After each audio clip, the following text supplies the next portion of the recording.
Halo teman-teman, kembali lagi bersama saya Dimas Prasetyawan di acara podcast Konco Dewe.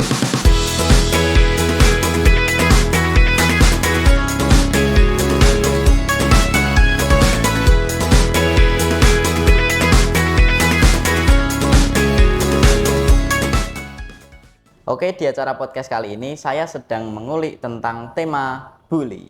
Dan di sini kita sudah menghadirkan narasumber kita, yaitu Halo semuanya, perkenalkan nama aku Ayu Dewa Zara Putri, bisa dipanggil Zara. Oke, jadi bisa dipanggil Mbak Zara ya.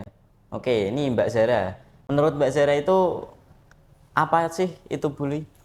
Jadi menurut aku ya, pembulian itu kayak suatu tindakan tercela yang dimana pelakunya itu seperti merendahkan orang lain, melakukan kekerasan pada orang lain. Pokoknya intinya tuh seperti dia membuat korbannya itu sengsara gitu. Jadi kayak korbannya dibuat sengsara gitu ya. Tapi Mbak Zara ini pernah lihat nggak orang yang dibully secara langsung gitu?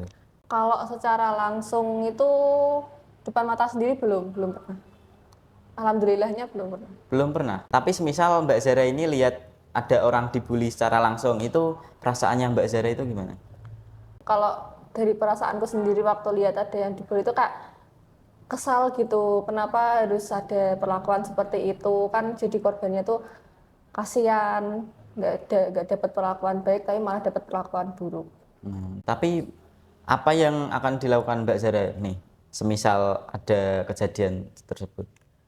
Kalau ini personal aja, kalau semisal ada salah satu dari mereka yang aku kenal, itu mungkin aku bakal nyamperin, terus kayak jadi pihak ketiga yang dimana itu seperti memberi pertengahan antara mereka berdua. Tapi kalau misal nggak dikenal, kan itu nanti menujunya ke ikut campur urusan orang lain, walaupun itu nggak baik, tapi tetap aja ikut mencampur urusan orang lain, tapi nanti seperti mengundang apa ya, pihak-pihak tertentu gitu. Ya, nanti malah urusannya jadi banyak gitu. Jadi tambah besar.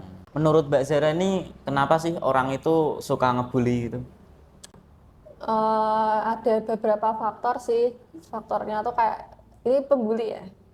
Itu yang pertama, dia emang nggak hobi ya, kayak suka gitu, suka merendahkan orang lain, terus punya target dimana nanti disuruh-suruh lah, terus nanti memprovokasi satu kelas buat ngerendahin dia gitu. Itu biasanya kan pembuli kayak yang paling gimana ya, paling berkuasa gitu ya kan. Dia kayak punya sifat aku yang berhak di sini, makanya aku yang menentukan peraturan di sini. Ya, nanti kalau nggak diturutin jadinya malah dibully gitu. Iya. Nah, ini bully itu menurut Mbak Zara ada di sekolah atau ada di tempat-tempat lain nggak? Bully itu bisa di mana saja, tergantung yang membuli juga. Bisa di sekolah, bisa di media sosial, lingkungan kerja pun bisa, lingkungan sekitar juga bisa. Tapi kalau lihat yang selain sekolahan gitu pernah? Lihat di lingkungan langsung, paling saya belum pernah lihat bully gitu. Kalau langsung belum pernah, tapi kalau film-film gitu sering banget. Sering ya. Tapi Mbak Zara ini pernah lihat gitu kan bully di media sosial? Pernah, iya pernah. Itu contohnya bully di media sosial itu gimana? Seperti pertama tuh kadang pemicunya dari komentar orang lain gitu, kayak ada misalnya ada satu konten terus ada yang memberikan komentar itu kurang mengenakan, jadi nanti ada orang lain yang setuju dengan komentar tersebut, ada juga yang menentang, terus nanti kalau ada yang setuju itu kan kayak menambah komentar-komentar jeleknya, itu buat saya udah termasuk pembulian, karena kayak si kreatornya tuh udah capek-capek bikin ini tapi malah dikata-katain gitu. Tapi Mbak Zara nggak pernah kan dibully lewat komentar gitu? Benar.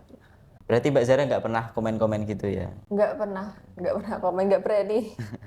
Menurut Mbak Zara nih, kenapa orang yang dibully itu nggak pernah ngelawan sama pembuli? Setahu aku tuh pembuli itu nggak cuma satu orang ya, kadang geng-geng gitu, terus kan yang dibully cuma satu. Misal dia nih punya mental buat berani ngelawan, tapi yang bakal lawan balik kan bukan dari satu pihak. Kayak ada 5 pihak, 5 yang balas dia, yang balas korbannya itu 5 orang gitu. Itu kan ya dia udah berani balas, tapi feedback yang dia dapat balik itu kan malah tambah parah gitu loh. Jadi sometimes dia berani, tapi feedback yang dia berikan itu malah tambah buruk gitu. Jadi ya gitu. Mbak Zara punya tips nggak agar kita itu bisa ngelawan pembuli gitu?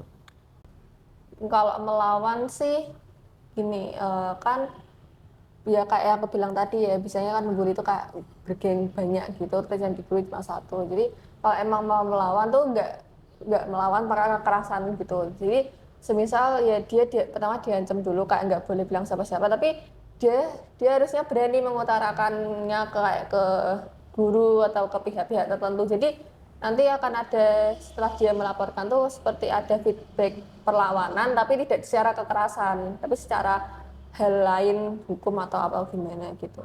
Tapi biasanya kan korban-korban bully gitu kan nggak berani terbuka gitu kan sama orang-orang lain buat bercerita itu. Itu juga tergantung personalnya dia kalau dia berani ya harusnya dia udah lama mengutarakan kalau dia juga nggak betah dengan perlakuan temannya apa pembuli itu. Tapi balik juga kalau dia emang nggak berani dan dia memilih untuk selalu dibully, itu juga pilihan dia mau ngelaporin atau dia menerima perlakuan seperti itu juga pilihan hidup dia. Dampak dari para korban bully dan pembuli itu apa, Mbak? Dampak kalau dari segi korban, dari pihak korbannya itu menurut aku kayak itu bisa ke mental, kan udah dirusak mentalnya dengan cara perlakuan gini, terus nanti kalau dia nggak bisa memperbaiki apa ya, nggak bisa untuk Untuk mengembalikan mentalnya seperti sedia kala gitu. ya semacam kayak gitu, itu kan nanti kayak bakal berlanjut sampai dewasa, kecuali kalau dia mau Berubah. berubah dan melepas semua itu bisa perlahan, walaupun mulai dari awal tuh perlahan-perlahan bisa bisa memperbaiki apa yang terjadi di masa lalu gitu. Kalau dari pembuli itu kalau personal aku sendiri tuh kayak gini, kayak dia harusnya mendapatkan sanksi yang sama, nggak sama sih, tapi sanksi yang lebih dari korbannya. Dia entah, tapi nggak mengarah kekerasan, Iya, iya, iya. lebih ke, menurut aku kayak lebih menurunkan mentalnya dia. Nanti bikin dia mikirin apa, bikin nggak hate comment ya, kayak eh bikin apa yang membuat dia mentalnya down, terus melaporkan ke pihak yang berwajib itu juga bisa. Pokoknya intinya tuh dia mendapatkan sanksi seperti yang dia lakukan ke si korbannya, Yes. atau kalau bisa lebih. Ya itu supaya pembuli itu ya juga tobat untuk ngebully gitu ya. Ya biar dia tuh tahu pelakuannya yang dulu dia lakuin tuh Salah. salah banget. Faktor keluarga ini berpengaruh nggak sama pembuli? Menurut aku sih berpengaruh ya. Kalau aku sering lihat-lihat itu kebanyakan pelaku pembuli itu kayak berasal dari keluarga yang ke atas gitu, dan dia merendahkan seseorang yang dari keluarganya itu rendah gitu. Jadi kayak aku tuh punya segalanya, jadi aku yang berkuasa di sini, aku bisa melihat aku bisa memeras kamu sebagai segala lain gitu. Ya seperti itu. Tapi ada juga yang dari keluarga yang berantakan terus dia malah mencari pelampiasan gitu kan. Itu juga bisa sih, itu juga tergantung personal si pembuli. Itu sebenarnya nggak bisa mandang dari keluarga mana aja, tapi tergantung keinginan dia mau membuli gitu. Menurut Mbak Zara ini ada cara nggak supaya kasus bully itu berkurang? Itu bisa dilakuin dengan adanya sosialisasi di lingkungan kerja, di lingkungan masyarakat ataupun sekolah juga, tentang apa sosialisasi di lingkungan kerja, sekolah, masyarakat gitu. Itu nggak berlaku buat remaja saja, tapi juga seluruh kalangan. Itu juga bisa. Oh ya, saya mau nambahin lagi, itu juga balik lagi ke diri kita masing-masing juga kan. Kita benar. mau apa-apa, misal kita jadi pembuli itu ya seharusnya jangan gitu kan. Nah, Karena itu benar ya juga itu. udah buruk, apalagi dampaknya bagi pembuli itu kan juga banyak, entah itu dari pekerjaan, terus apa integritas diri gitu kan jadi makin rusak. Nah, itu kan emang juga balik ke personal orang juga. Kalau dengan ada seperti itu tapi dia nggak mau sadar diri kan sama aja diadakannya kegiatan kayak gitu.